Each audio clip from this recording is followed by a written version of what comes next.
నమస్కారం ఘంటారావానికి స్వాగతం. ముందుగా ప్రధానాంశాలు. ఆస్ట్రేలియా ఉగ్రకాల్పుల విచారణలో సంచలన విషయాలు. ప్రధాన నిందితుడు సాజిద్ వద్ద భారత్ పాస్పోర్టు గుర్తింపు.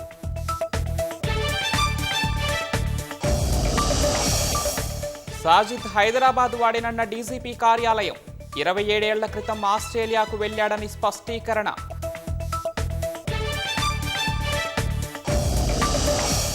ఉమ్మడి ఆదిలాబాద్ జిల్లాలో మావోయిస్టుల కలకలం.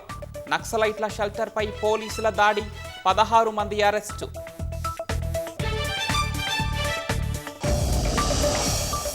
కేంద్ర ఆర్థిక మంత్రి నిర్మలా సీతారామన్తో సీఎం రేవంత్ రెడ్డి భేటీ. యంగ్ ఇండియా రెసిడెన్షియల్ స్కూల్స్ ఏర్పాటుకు సహకరించాలని విజ్ఞప్తి.